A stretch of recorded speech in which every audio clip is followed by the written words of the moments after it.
Assalamualaikum warahmatullahi wabarakatuh. Selamat pagi anak-anak. Bagaimana kabarnya hari ini? Bu Guru doakan semoga anak-anak dan keluarga di rumah dalam keadaan sehat ya. Alhamdulillah hari ini kita bisa berjumpa lagi dan belajar lagi. Hari ini kita akan belajar tema 8, subtema 2, pembelajaran 3 dan 4. Walaupun anak, silahkan kalian simak video pembelajaran berikut. Setelah anak-anak menyaksikan video pembelajaran tersebut, anak-anak bisa mengerjakan buku pendamping. Terima kasih, selamat menyaksikan. Ini tema 8, subtema 2, pembelajaran 3 untuk mata pelajaran tematik kelas 2. Mari kita belajar dengan penuh semangat. Merawat benda-benda di rumah menjadi tanggung jawab setiap anggota keluarga.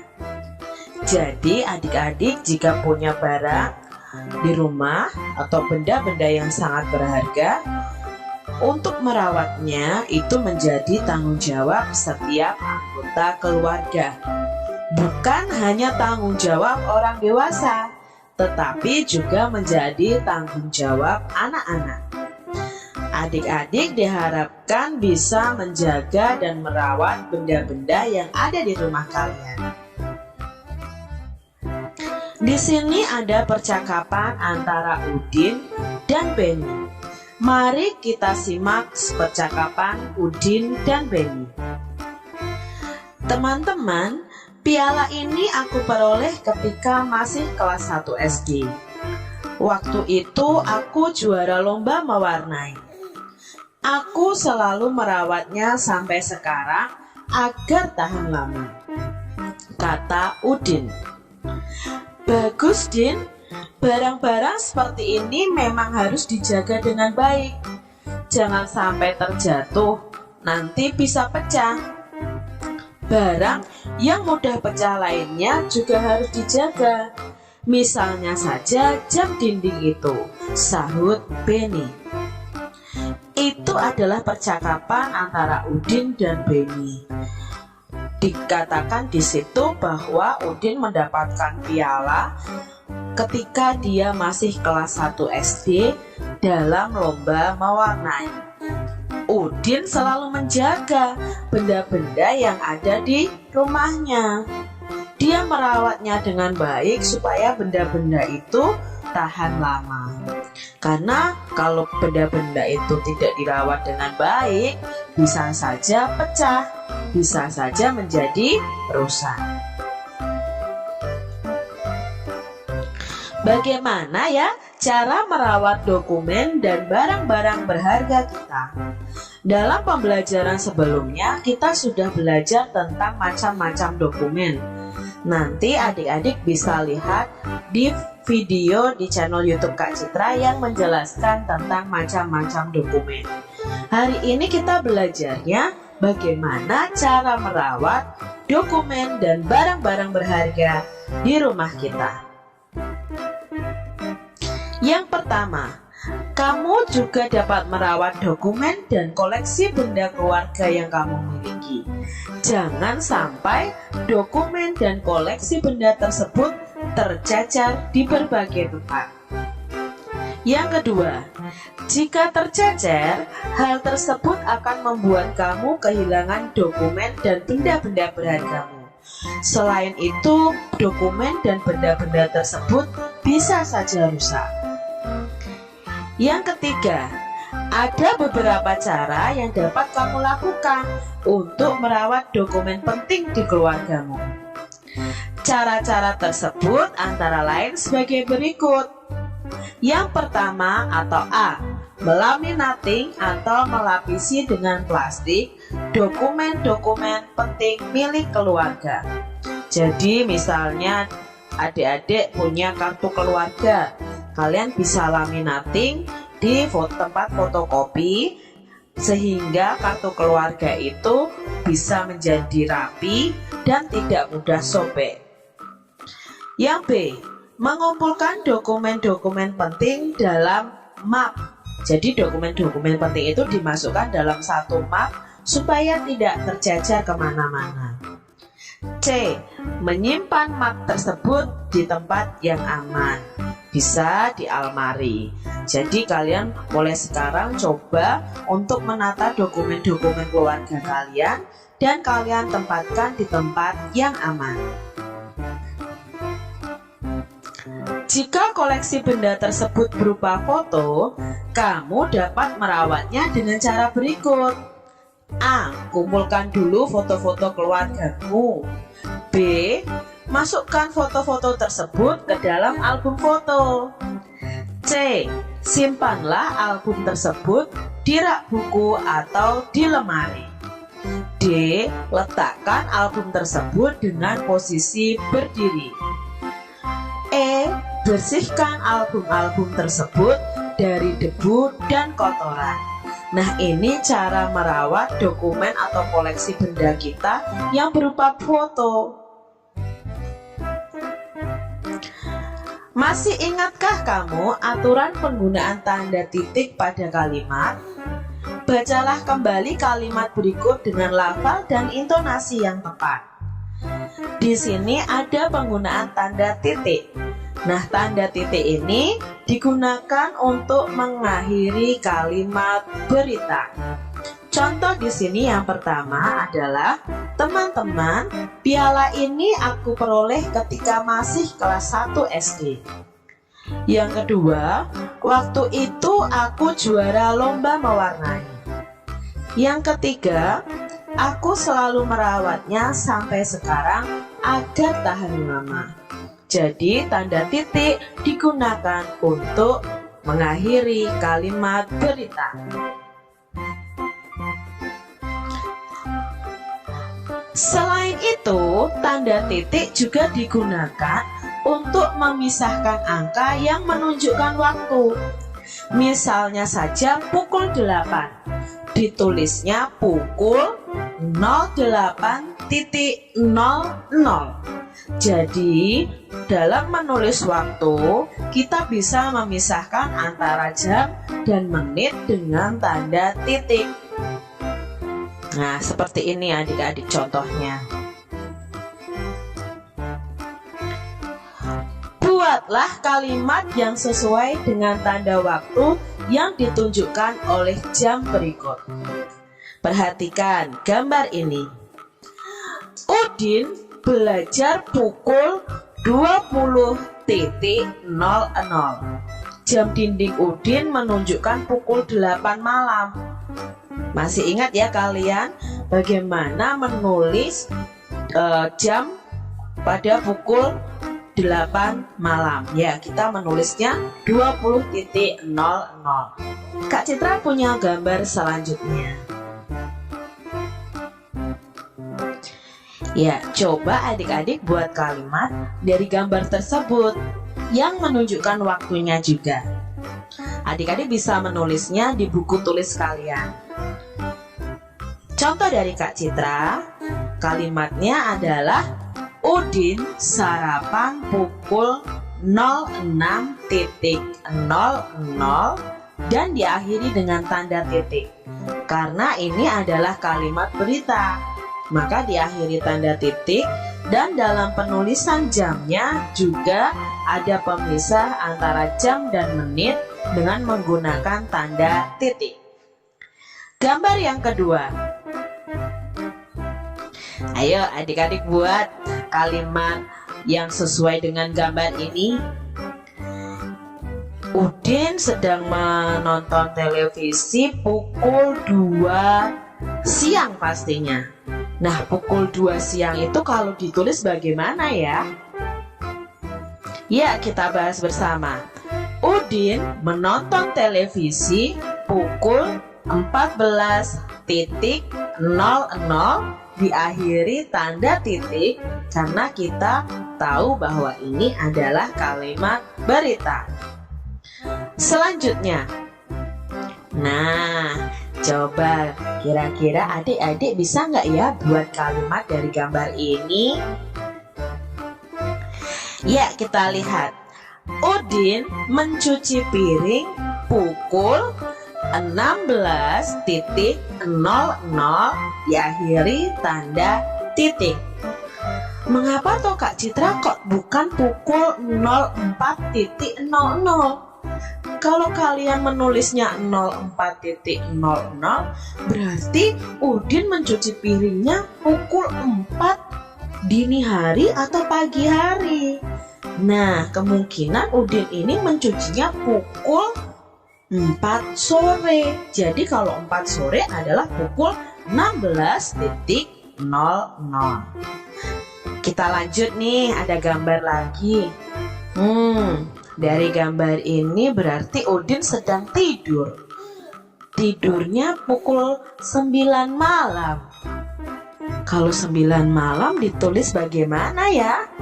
Coba kalian ingat-ingat lagi.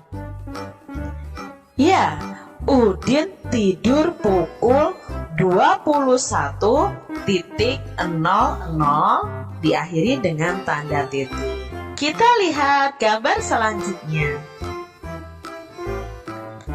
Wah, Udin sudah bangun tidur. Kira-kira itu jam berapa ya Udin bangun tidur? Iya, Udin bangun tidur pukul 5 pagi. Jadi kita buat kalimatnya, Udin bangun tidur pukul 05.00. Nah, itu tadi kita sudah belajar penggunaan tanda titik untuk penulisan waktu. Coba amati kembali gambar Udin ketika membersihkan piala tadi. Alat apa yang digunakan Udin untuk membersihkannya? Udin menggunakan kemoceng, bukan? Nah, gerakan berdiri dan duduk saat menggunakan kemoceng bisa dijadikan gerakan tari. Ini adalah gerakan tari dalam posisi duduk dan gerakan tari dalam posisi berdiri. Coba kamu ikuti gerakan tari Pisuko yang ada di YouTube channel Kak Citra. Nanti dalam tari tersebut ada gerakan ketika berdiri dan ada gerakan ketika duduk.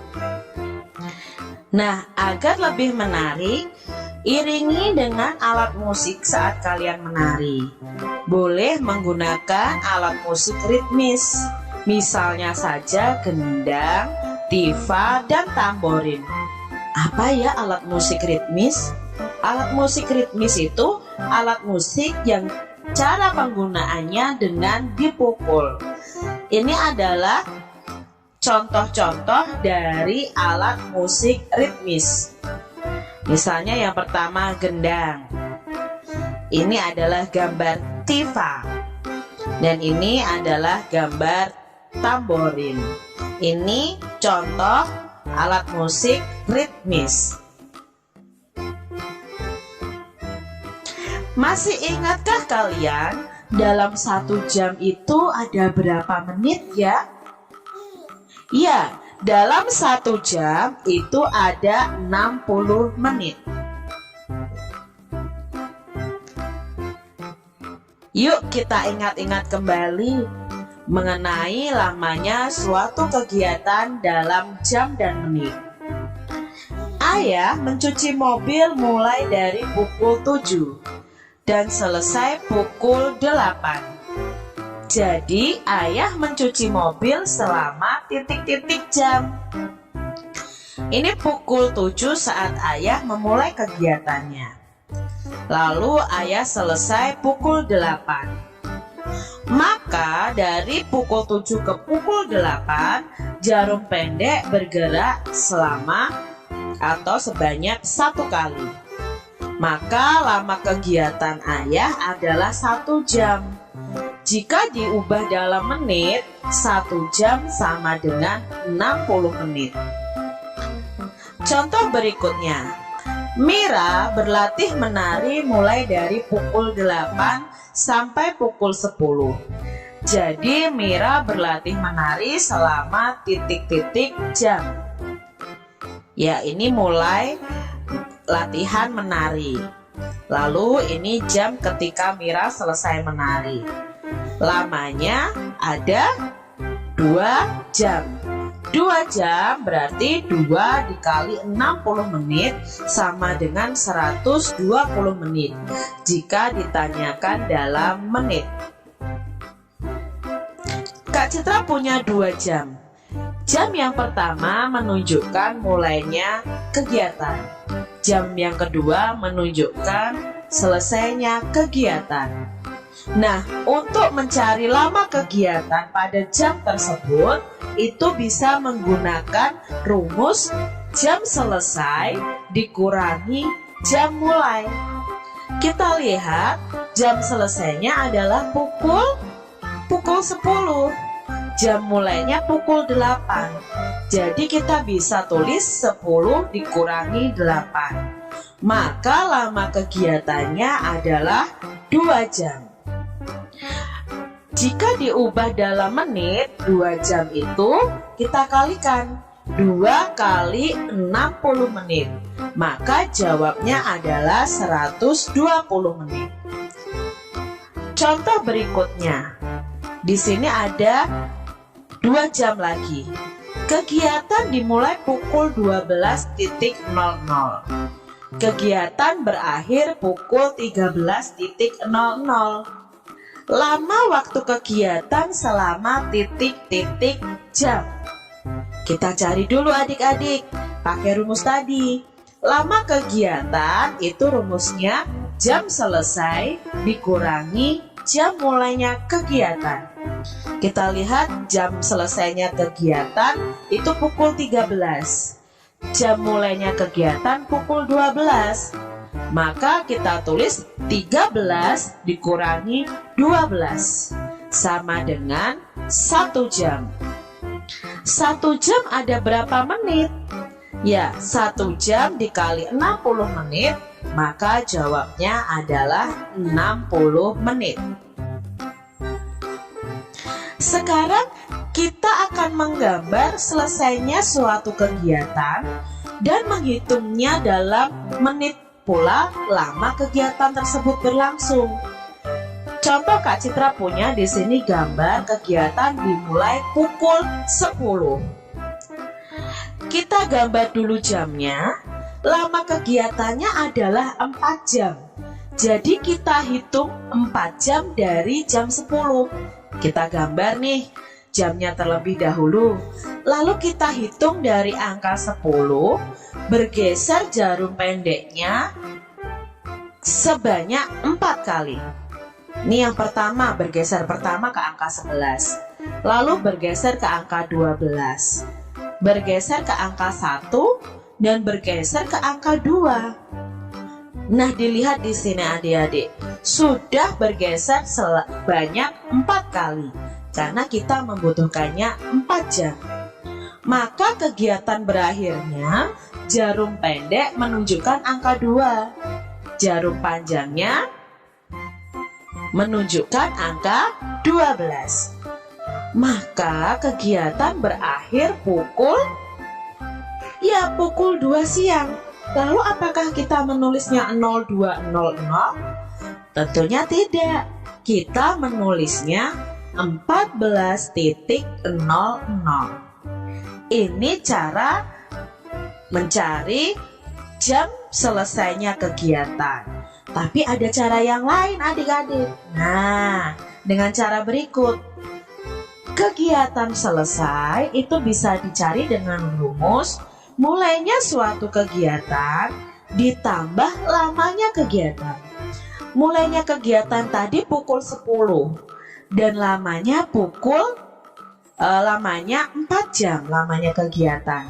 Jadi 10 ditambah 4. Berapa? Ayo 10 tambah 4. Iya, 14. Maka selesai kegiatan adalah pukul 14.00 atau pukul 2 siang. Jam tadi kita akan ubah dalam menit. Lamanya kegiatan tadi adalah 4 jam. Maka kalau diubah dalam menit, 4 jam itu 4 jam kali 60 menit. Jawabnya 240 menit. Itu adik-adik. Jadi kita bisa menggambar jam selesainya suatu kegiatan dan bisa mengetahui cara mengubahnya dalam menit. Kak Citra punya contoh lain ya adik-adik. Kita sama-sama lihat dan belajar. Kegiatan dimulai pukul 12.00.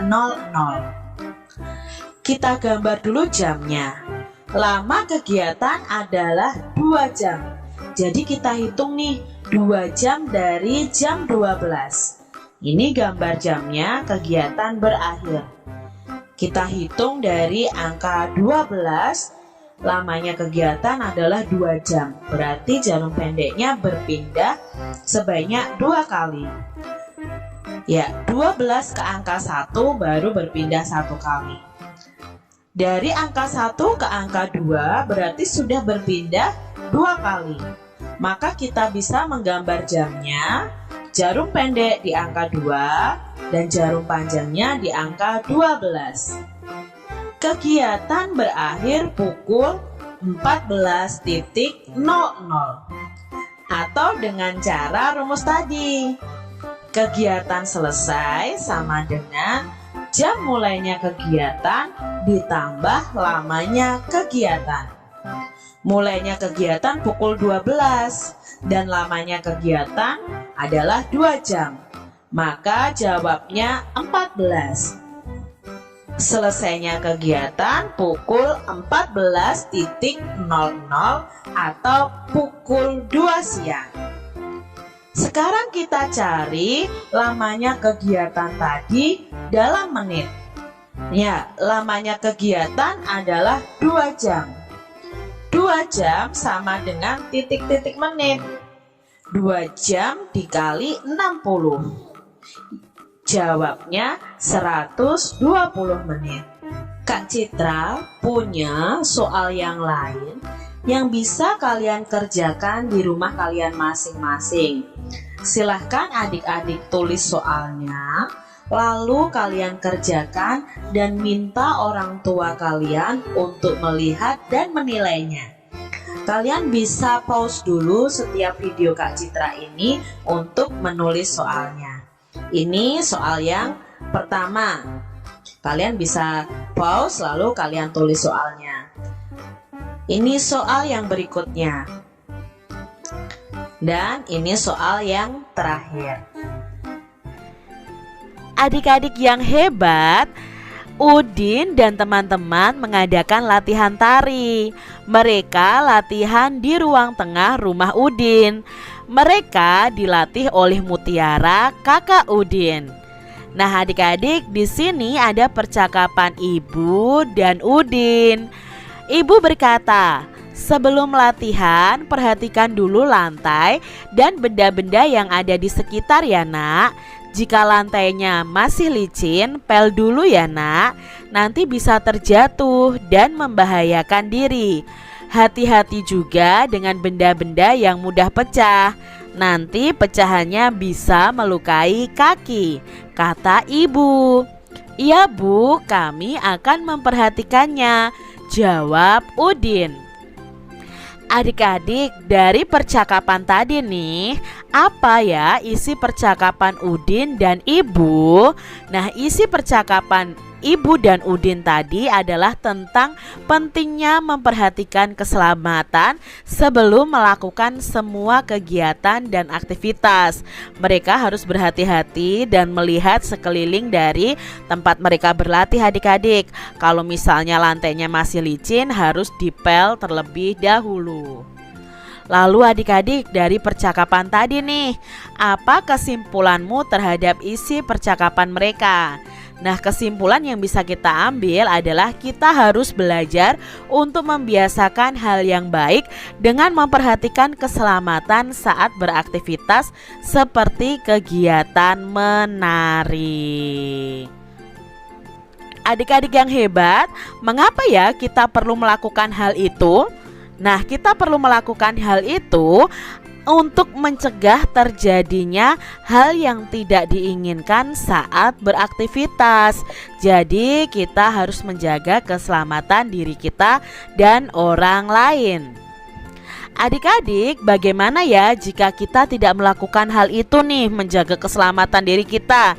Ya otomatis jika kita tidak melakukan hal itu, maka kemungkinan besar yang terjadi adalah akan membuat diri kita sendiri itu celaka atau cedera adik-adik. Jadi kalian harus memperhatikan lingkungan kalian ya, supaya tidak membuat kalian cedera. Nah adik-adik, Udin dan teman-teman itu mulai latihan tari. Mereka membentuk yang namanya pola lantai. Pola lantai itu banyak jenisnya. Apa itu pola lantai adik-adik? Nah pola lantai adalah letak atau posisi penari saat pertunjukan menari adik-adik. Jadi kalau menari berkelompok maupun tari berpasangan itu biasanya ada pola lantainya atau letak posisi penari saat mempertunjukkan tariannya. Nah, di sini ada beberapa contoh pola tari nih adik-adik. Yang pertama adalah pola lantai lurus ke samping ya, atau disebut dengan horizontal, pola lantai horizontal. Misalnya seperti tari saman dari Aceh ini adik-adik. Biasanya pola lantainya itu horizontal adik-adik. Lalu berikutnya ada pola lantai vertikal atau lurus dari depan ke belakang adik-adik seperti ini. Ini adalah pola lantai vertikal ya. Ada tari Yospan dari Papua, ada tari Serimpi dari Jawa Tengah. Ini menggunakan pola lantai vertikal. Lalu ada pola lantai berbentuk huruf V. Nah, seperti ini adik-adik ya. Seperti huruf V. Nah, ini ya contohnya tari Sekapur Sirih dari Bengkulu. Berikutnya ada pola lantai berbentuk lingkaran. Nah ini adik-adik ya, bentuknya itu penarinya itu melingkar adik-adik seperti lingkaran. Nah ini contoh tariannya adik-adik. Jadi bentuk penarinya itu melingkar seperti ini. Lalu berikutnya ada pola lantai serong ke kiri. Nah ini ya posisi penarinya seperti ini adik-adik. Jadi warna hitam ini adalah posisi para penarinya. Lalu berikutnya ada pola lantai serong ke kanan. Tadi kalau serong ke kiri, ini serong ke kanan adik-adik. Nah seperti ini ya pola lantainya serong ke kanan. Itu tadi adik-adik contoh-contoh dari pola lantai dalam tarian. Nah adik-adik, Udin dan teman-teman telah paham dengan pola lantai. Mereka mulai mengikuti gerakan tari yang dicontohkan oleh kakak. Nah masih ingatkah adik-adik tentang gerakan tarinya? Perhatikan kembali gambar gerakan tari berikut ini. Nah gerakan tari itu kan ada dua ya adik-adik ya. Ada gerakan tari dalam posisi duduk dan gerakan tari dalam posisi berdiri. Nah adik-adik, di sini ada bacaan yang berjudul menjaga keselamatan dalam latihan tari. Jam menunjukkan pukul 14 atau pukul 2 siang adik-adik. Udin dan teman-teman mengadakan latihan tari. Mereka berlatih di ruang tengah. Mereka dilatih oleh kakak Udin bernama Mutiara. Udin dan teman-teman berlatih mengikuti pola lantai. Udin dan teman-teman itu memperhatikan keselamatan diri ketika latihan. Mereka membersihkan lantai terlebih dahulu. Barang-barang yang mudah pecah dipindahkan terlebih dahulu. Semua itu dilakukan untuk menghindari hal-hal yang membahayakan diri ketika menari. Nah, sikap mereka ini pantas untuk ditiru dan dicontoh ya adik-adik. Nah adik-adik, waktu menunjukkan pukul 16 atau pukul 4 sore. Udin dan teman-teman itu selesai latihan tari. Mereka sudah mahir menari dengan pola lantai. Mereka berterima kasih nih kepada Kak Mutiara karena telah membantu. Mereka juga tidak lupa merapikan kembali tempat mereka berlatih. Tidak ada barang-barang yang berserakan. Nah itu tadi cerita Udin dan teman-temannya yang berlatih menari. Adik-adik, tentunya masih ingat ya dengan aturan penggunaan tanda titik. Nah, tanda titik itu digunakan di setiap akhir kalimat berita. Contohnya di sini, ayah akan pergi ke Jakarta. Ya, kalimat berita itu berarti tidak ada kata tanyanya, tidak ada kata ajakannya, tidak ada kata perintahnya. Itu yang dinamakan kalimat berita, adik-adik. Nah, tanda titik itu juga digunakan untuk memisahkan angka yang menunjukkan waktu. Sudah kita pelajari pada pembelajaran sebelumnya nih adik-adik. Contohnya, Adi bangun pukul 07.00. Nah, di sini ya tanda titiknya ini memisahkan jam dan menit. Nah, adik-adik, coba nih kamu buat 5 kalimat yang sesuai dengan penggunaan tanda titik pada kalimat. Contoh dari Kak Citra nih. Adik sedang membaca buku. Nah, diakhiri tanda titik. Siti bangun tidur pukul 05.00. Ya, karena pemisah dari jam dan menit. Paman datang dari desa. Rio pergi memancing. Ibu memasak di dapur. Nah, di setiap kalimat berita itu diakhiri dengan tanda titik, adik-adik. Pukul berapakah Udin dan teman-teman mulai latihan menari tadi, adik-adik? Ya, pukul 2 siang. Lalu pukul berapa mereka selesai latihan menari? Ya, mereka selesai latihan menari pukul 4 sore, adik-adik. Nah, ini ya, mereka mulai latihan itu pukul 2 siang dan selesai itu pukul 4 sore. Mereka mulai latihan pukul 14.00 atau pukul 2 siang dan mereka selesai latihan itu pukul 16.00 atau pukul 4 sore. Lama kegiatan itu selama 2 jam. Ingat ya adik-adik, 1 jam itu ada 60 menit. Maka 2 jam itu sama dengan 120 menit. Jadi mereka itu latihan selama 120 menit. Kita sudah belajar tentang lama kegiatan pada pembelajaran sebelumnya. Nah, adik-adik yang hebat, tentukan pukul berapa kegiatan-kegiatan berikut dimulai. Lalu gambarkan nih posisi jarum panjang dan pendek di angka berapa. Hitung pula berapa menit kegiatan itu berlangsung. Contohnya yang pertama nih adik-adik, yang diketahui adalah selesainya latihan. Nah, selesainya latihan di sini adalah pukul 10. Nah ya, ini pukul 10. Lalu lamanya kegiatan itu 2 jam. Nah, untuk mengetahui mulainya latihan, maka kita harus menghitung mundur dari pukul 10 mundur 2 jam. Jadi kalau 10 mundur 2 jam itu ya 10 ke 9 itu 1 jam. 9 ke 8 itu 1 jam lagi. Maka diperkirakan latihan dimulai itu pukul 8 adik-adik. Nah, diperkirakan latihannya dimulai pukul 8 karena di sini mulainya itu ya 2 jam sebelum pukul 10. Jadi mulainya pukul 8. Atau dengan cara ya, ada cara yang lain nih adik-adik selain menghitung mundur seperti ini.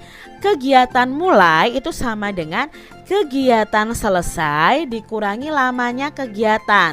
Misalnya kegiatan selesainya di sini mulai pukul 10 dikurangi lamanya kegiatan. Tadi lamanya kegiatan adalah 2 jam. Maka 10 dikurangi 2 sama dengan 8. Nah, berarti dimulainya itu kegiatannya pada pukul 08.00. Nah, adik-adik bisa menghitung mundur seperti ini atau bisa menggunakan cara seperti ini. Lalu lamanya waktu kegiatan tadi adalah 2 jam.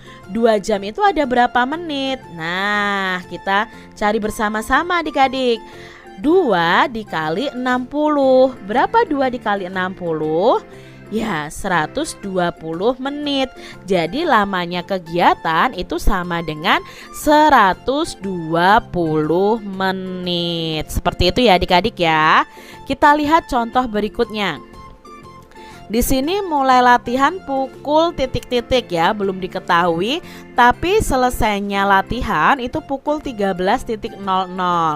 Nah, di sini waktunya ya, lamanya kegiatan itu 4 jam adik-adik. Berarti kita bisa hitung mundur dengan cara yang pertama. Dari pukul 1 siang kita hitung mundur 4 jam. Ya, 1 siang ke jam 12 itu 1 jam. 12 ke 11 tambah 1 jam lagi 2 jam. 11 ke 10 tambah 1 jam lagi 3 jam. 10 ke 9 itu sudah 4 jam. Jadi mulainya latihan itu pukul 9 kalau pakai cara dihitung mundur seperti ini. Tapi kalau pakai rumus bisa seperti ini. Kegiatan mulai sama dengan kegiatan selesai dikurangi lamanya kegiatan. Kegiatan selesai itu pukul 13.00 dikurangi 4 jam. Nah, kita kurangi 13-nya kita kurangi dengan 4 adik-adik ya. Jamnya kita kurangi dengan jam ya. 13 dikurangi 4 berapa?